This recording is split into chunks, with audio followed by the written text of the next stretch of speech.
नमस्कार, सुप्रभात. मी श्वेता. तुम्ही पाहताय न्यूज 18 लोकमत. बुलेटिनमध्ये तुमचं स्वागत. बातमी 36 जिल्ह्यांची पाहणार आहोत, मात्र त्याआधी महत्त्वाच्या बातम्या. महत्त्वाच्या बातम्या. प्रायोजक अमृत नोनी ऑर्थो प्लस.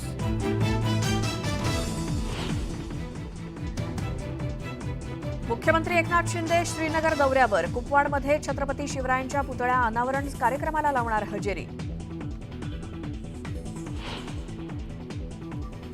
स्वाभिमानी शेतकरी संघटनेची आज ऊस परिषद, तर राजू शेट्टींच्या पदयात्रेची आज होणार सांगता.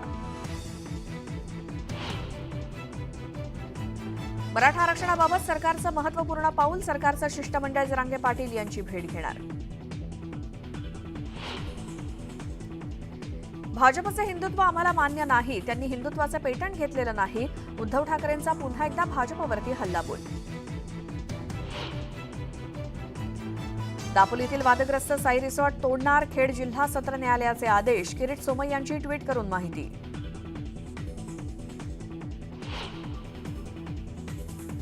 राज्यातील हवा झाली विषारी. हवेची गुणवत्ता खालावल्यानं सरकारकडून मार्गदर्शक सूचना जारी.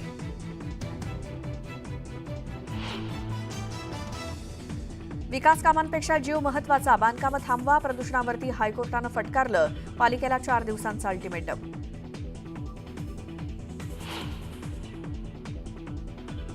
छत्तीसगडच्या माओवाद प्रभावित भागात आज विधानसभेच्या पहिल्या टप्प्यासाठी मतदान. माओवाद्यांच्या बहिष्काराच्या आवाहनामुळे निवडणुकीवरती दहशतीचं सावट.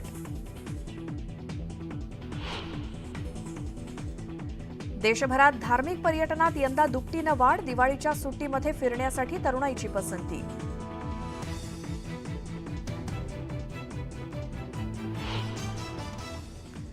आणि आता पाहूयात बातमी 36 जिल्ह्यांची वेगवान स्वरूपात. 4-5 दिवसांवरती दिवाळी आल्यानं सगळीकडे खरेदीचा उत्साह आहे. खाद्यतेल सुकामेव्याचे भाव कमी झालेत, मात्र फराळासाठी आवश्यक बेसन पीठ, रवा, मैदा, साखर, डाळींच्या भावात गेल्या वर्षीच्या तुलनेनं 10 ते 15% वाढ झाली आहे. त्यामुळे यंदाही सर्वसामान्यांचा दिवाळीचा फराळ महागच होण्याची शक्यता आहे. राज्यातील बाजार समित्यांमध्ये कापसाची भाव पातळी 6,700 ते 7,300 रुपयांच्या दरम्यान आहे. बाजारातील कापूस आवक दिवाळीनंतर काहीशी कमी होण्याचा अंदाज आहे आणि बाजारातील आवक कमी झाल्यास कापसाचे भाव काहीसे वाढू शकतात, असा अंदाज कापूस बाजारातील अभ्यासकांनी व्यक्त केला. देशातील बाजारात सोयाबीनची भाव पातळी स्थिर आहे. सोयाबीनला सरासरी 4,500 ते 4,700 रुपयांच्या दरम्यान भाव मिळालाय. बाजारातील सोयाबीन आवक आणि खाद्यतेलाचे भाव कमी झाले, त्यामुळे सोयाबीनच्या भावावरती दबाव आहे, असं सोयाबीन बाजारातील अभ्यासकांनी सांगितलं. राज्यातील बाजारात कांदा आवक गेल्या आठवड्याच्या तुलनेत काहीशी जास्त झाली आहे. कांद्याला प्रति क्विंटल 3,000 ते 3,500 रुपयांचा भाव मिळतोय आणि पुढील 1.5 ते 2 महिने कांद्याची टंचाई कायम राहण्याची शक्यता असल्यामुळे कांद्याचे भाव तेजीतच राहतील, असा अंदाज अभ्यासकांनी व्यक्त केलाय. मक्याच्या भावात अनेक बाजारांमध्ये क्विंटल मागे 100 रुपयांची सुधारणा दिसून आली. यंदा खरीपातील मक्याचं उत्पादन कमी झाले, त्यामुळे मक्याला आज सरासरी 1,800 ते 2,100 रुपयांच्या दरम्यान भाव मिळतोय. दसरा दिवाळी सणामुळे राज्यामध्ये तुरीला मोठी मागणी आहे, त्यामुळे तुरीच्या भावात सुद्धा वाढ झाली असून तुरीला प्रति क्विंटल सरासरी 11,000 ते 12,000 रुपयांचा भाव मिळतोय. तुरीचे भाव देशातील बाजारात तेजीतच राहू शकतात, असा अंदाज अभ्यासकांचा आहे. मावळात सध्या भात पिकाच्या कापण्या चालू आहेत, तर दुसरीकडे रब्बी हंगाम सुरू झाला आणि रब्बी हंगामात ज्वारी, हरभरा, गहू पिकासोबतच भाजीपाला पिकं घेतली जातात आणि कृषी विभागाच्या सल्ल्यानं शेतकऱ्यांनी टोमॅटो लागवड केली. बुलडाणा जिल्ह्यातील शेगाव तालुक्यातील जानोरी या गावात भर हिवाळ्यात पाण्याची तीव्र टंचाई निर्माण झाली. पाण्यासाठी ग्रामस्थांना भटकंती करावी लागली. गावामध्ये 1 ते 1.5 महिन्यापासून पाणी सोडण्यात आलेलं नसल्यामुळे ग्रामस्थ आक्रमक झालेत आणि या पाणी प्रश्नावरून ग्रामस्थांनी शेगाव पंचायत समितीत ठिय्या आंदोलन केलं. पाण्याचा प्रश्न कायमस्वरूपी मिटवा, अशी मागणी यावेळी करण्यात आली.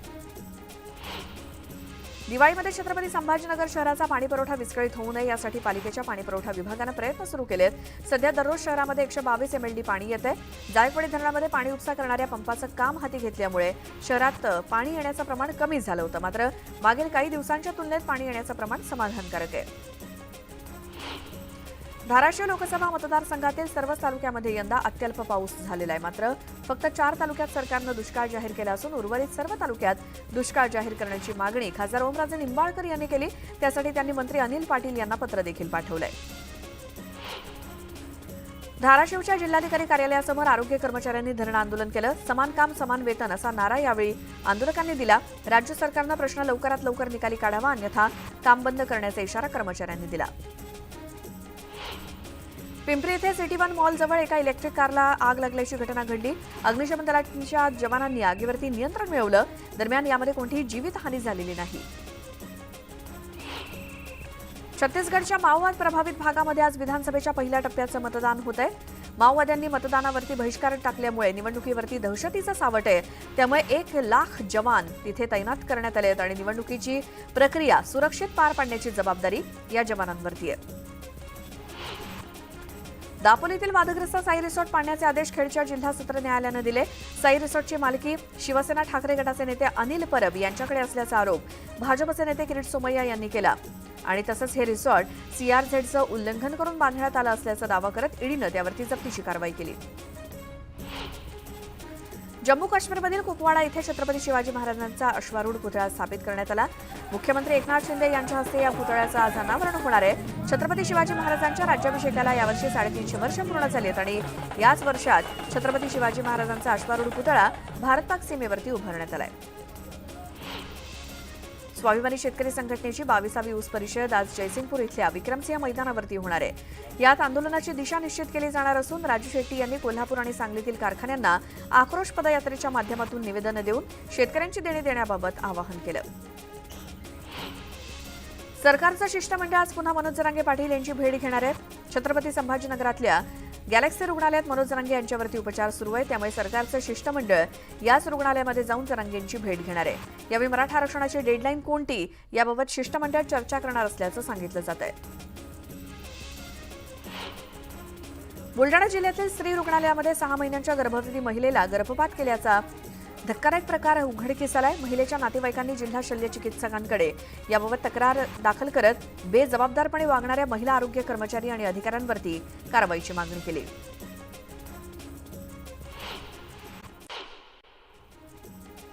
मुंबईमध्ये यंदा दिवाळीआधीच प्रदूषणात मोठी वाढ झाली आहे आणि आरोग्याच्या समस्या देखील वाढलेल्या आहेत. या पार्श्वभूमीवर आरोग्य विभागानं महत्त्वाचे निर्देश दिलेत. दिवाळी तोंडावर आली असून वाढत्या प्रदूषणावर नियंत्रण ठेवण्यासाठी फटाके फोडणं टाळा असं आरोग्य विभागानं म्हटलेलं आहे. गेल्या किमान 5 वर्षांपासून रखडलेल्या लोअर परेल रेल्वे उड्डाणपुलाच्या पूर्व दिशेच्या बाजूचा उर्वरित भाग दिवाळीपूर्वी सुरू करावा अशी मागणी होत असली तरी प्रत्यक्षात ही बाजू दिवाळीनंतरच सुरू होऊ शकणार आहे. या पुलाची अगदी मोजकी कामं शिल्लक आहेत. स्थिरता चाचणीनंतर आणखी 15 दिवसांनंतर ही बाजू खुली करता येऊ शकणार आहे. त्यामुळे उर्वरित बाजू सुरू होण्यासाठी आता दिवाळीनंतरचाच मुहूर्त असेल. ठाणे महानगरपालिका कर्मचाऱ्यांना बोनस जाहीर करण्यात आलेला आहे. यंदा कर्मचाऱ्यांना 21,500 रुपये बोनस मिळणार आहे. गेल्या वर्षीच्या तुलनेत 3,500ची वाढ झाल्यानं कर्मचाऱ्यांची दिवाळी आता गोड होणार आहे. सोलापूर लोकसभा मतदारसंघातले खासदार जय सिद्धेश्वर स्वामी यांच्या विरोधात उबाठा गटानं आंदोलन केलंय. खासदार हरवले असल्याचं निवेदन जिल्हाधिकाऱ्यांना देण्यात आलेलं आहे. खासदार सहाय्यकाकरवी कमिशन घेऊन खासदार निधी विकत असल्याचा आरोप देखील शिवसेना उबाठा गटानं केलाय. बारामतीमधल्या तरडोली इथल्या शेतकऱ्यानं दुधाला दरवाढ मिळावी यासाठी उपोषण सुरू केलंय. यापूर्वी केलेल्या उपोषणावर प्रलंबित मागण्यांबाबत अजून कुठलीही कार्यवाही न झाल्यानं त्यांनी आता उपोषण सुरू केलंय. सरकारनं मागण्या मान्य केल्याशिवाय उपोषण सोडणार नसल्याचं त्यांनी सांगितलेलं आहे. राज्यामध्ये बी फार्मच्या कॉलेजांमध्ये भरमसाठ वाढ झाल्यानं त्या कॉलेजांमधल्या विद्यार्थ्यांच्या प्रवेशावर विपरीत परिणाम झालेला आहे. सध्याची आकडेवारी पाहिल्यास राज्यातल्या बी फार्म 5 कॉलेजमध्ये एकाही विद्यार्थ्यानं प्रवेश घेतलेला नाही. तब्बल 21 कॉलेजेसमध्ये 10 पेक्षा कमी आणि 71 कॉलेजेसमध्ये 30 पेक्षा कमी विद्यार्थ्यांनी प्रवेश घेतलाय. धाराशिव जिल्हा परिषद बांधकाम विभागाच्या अनागोंदी कारभाराचा अहवाल सादर झालाय. कार्यकारी अभियंता नितीन भोसले यांच्या गलथान कारभाराचा अहवाल सादर झालाय. अजित पवार यांच्याकडे तक्रार केल्यानंतर त्यांनी कारवाई करण्याचे निर्देश दिले. मध्य रेल्वेनं बुधवारपासून सुरत ब्रह्मपूर विशेष एक्सप्रेस साप्ताहिक विशेष गाडी चालवण्याचा निर्णय घेतला आहे. ही गाडी भुसावळ मार्गे धावणार असल्यानं या विभागातल्या प्रवाशांना याचा फायदा होणार आहे. यामुळे ऐन गर्दीच्या काळात प्रवाशांना मोठा दिलासा मिळतोय. जळगावात कृषी समितीच्या वतीनं जिल्हा परिषदेसमोर बेमुदत काम बंद आंदोलन करण्यात आलं। विविध मागण्यांसाठी हे आंदोलन करण्यात आलं। परिचालिकाच्या शासनाविरोधात जोरदार घोषणाबाजी करण्यात आली। दरम्यान हे आंदोलन मुंबईत देखील करण्यात आलेलं आहे। मुंबईच्या माजी महापौर किशोरी पेडणेकर यांना ईडीनं समन्स बजावलेला आहे। कोविड काळातील कथित बॉडीबॅग घोटाळ्याच्या चौकशीसाठी 8 नोव्हेंबरला हजर राहण्याची ही नोटीस आहे। तर बीएमसीचे अतिरिक्त आयुक्त पी वेला रासूंना मंगळवारी चौकशीसाठी हजर राहण्याचं समन्स बजावण्यात आलंय। मराठा आरक्षणाला आपला विरोध नाही, मात्र सरसकट कुणबी प्रमाणपत्र द्यायला विरोध असल्याची भूमिका मंत्री छगन भुजबळ यांनी मांडलेली आहे। ओबीसी आरक्षण संपवण्याचा घाट घातला जात असल्याचा आरोपही त्यांनी केलाय। बीडसह इतर जिल्ह्यांमध्ये झालेला हिंसाचार हा उद्रेक नव्हता, तर पूर्वनियोजित कट होता असा गंभीर आरोप करत हल्लेखोरांवरचे गुन्हे मागे का घ्यावेत असा संतप्त सवाल देखील त्यांनी केलाय। तुमच्या दबावामुळेच आमचं आरक्षण थांबवलं गेलं असा पलटवार जरांगे पाटलांनी भुजबळांवर केलाय। बीडमध्ये झालेल्या हिंसाचाराचं हल्ल्यांचं आम्ही समर्थन केलेलं नाही। आमच्या आरक्षणाला गालबोट लावण्याचा प्रयत्न केला गेलाय। शांततेत आंदोलन करणाऱ्यांवरचे गुन्हे मागे घ्या असं सांगितलंय, असंही जरांगे पाटलांनी म्हटलंय। सरकारमधल्या वरिष्ठ नेत्यांची भडकाऊ वक्तव्य पाहिल्यावर बीडच्या हिंसाचारात सरकारचा हात होता का अशी शंका रोहित पवार यांनी व्यक्त केली आहे। पोलिसांनी जेव्हा बघ्याची भूमिका घेतली तेव्हाच शंका निर्माण झाल्याचंही ते म्हणाले। मनोज जरांगे पाटलांना आता आंदोलन करण्याची गरज भासणार नाही असं सुनील तटकरेंनी म्हटलंय। राज्यातील महायुती सरकार मराठ्यांना टिकेल असं आरक्षण देणार असल्याचा विश्वास देखील त्यांनी व्यक्त केला।